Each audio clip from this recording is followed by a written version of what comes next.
One night, when I was 11 or 12, I was laying in my bed struggling to get sleep. My dad and his wife would insist that I keep the door open when I slept. As a child, I was also often afraid of the dark, so I would sleep with the lights on or with the cell phone gripped tightly in my hands. I could not shake the feeling that I was being watched. At that age, I had quite a fear of demons and things that go bump in the night.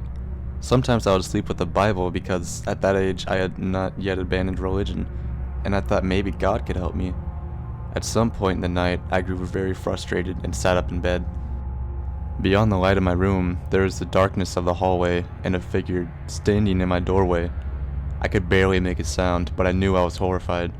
My father's girlfriend at the time was standing in my doorway watching me sleep. Her eyes were fixed on me the way a predator watches prey. I remember looking at her eyes and seeing not a shred of humanity in them. It chilled me to the bone. Finally, I got my bearings. Louisa? I asked, almost confused. She turned around and disappeared into the darkness without a word.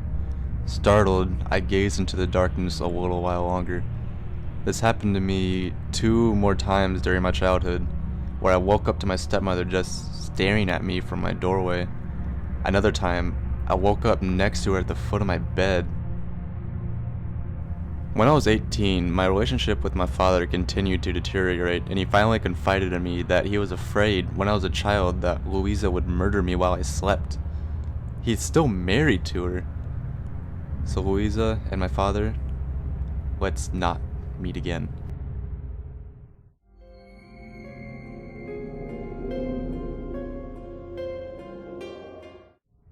A little bit of background. I'm a 22-year-old female, and I just moved to a small town from a big city with my dad. We moved into our house together in early October of 2015, and we were having problems with the leaky shower in the bathroom adjacent to mine, so my dad called a plumber to come take a look.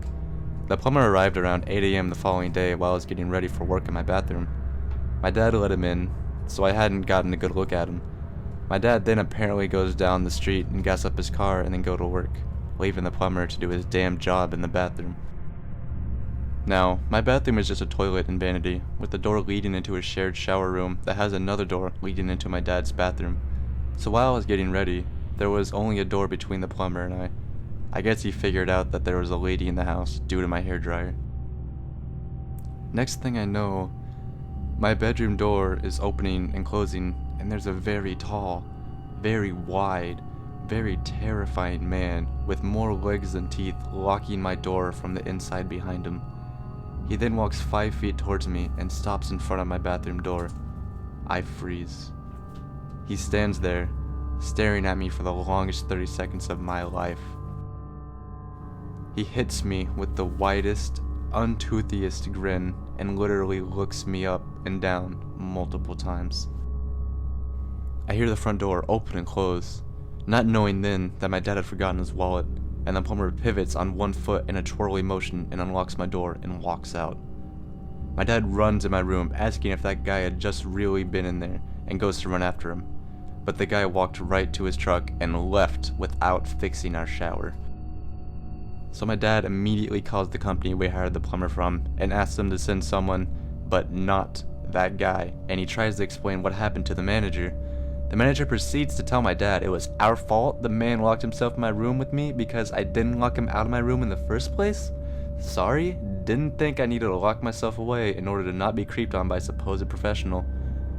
Just terrifying to think what could have happened if my dad didn't forget his wallet.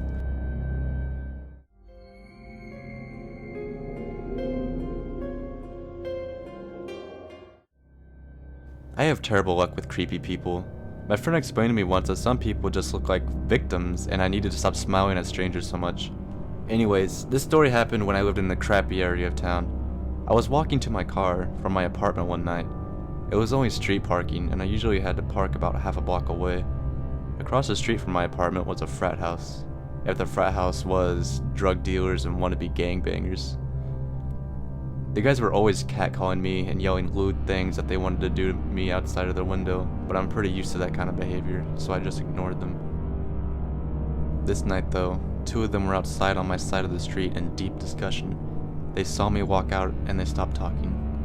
I gave them a quick, polite smile, walked to my door, and headed for my car. They started after me going, "Hey, hey, hey baby, hey, hey, hey baby, come on baby, turn around. Hey baby, hey, come on baby, we just want to talk to you." I kept walking and ignored them, but they kept getting closer. I saw my car and hit the unlock button, moving faster. I felt one of them fumble for my arm, but I pulled it away, opening my door, and dove into the passenger seat, locking it as I went. The one guy started slapping his palm against the passenger side window, while the others stepped in front of my car to block me from leaving. I yelled that I would call the police, and they just laughed. Then he added, "I'm your neighbor, you stupid motherfuckers. I know where you live."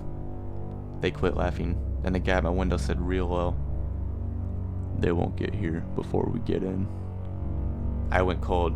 I know it's a very overused literary expression, but I mean it. I went cold. My brain shut down to survival mode, and I hopped over to the driver's seat, turned on my car, and gunned the engine. I honestly don't know if I meant to run the guy in front of the car over, or if the survival brain knew that the car was still in park, but I'm fairly sure that guy pissed himself while leaping onto the sidewalk, but I wasn't done.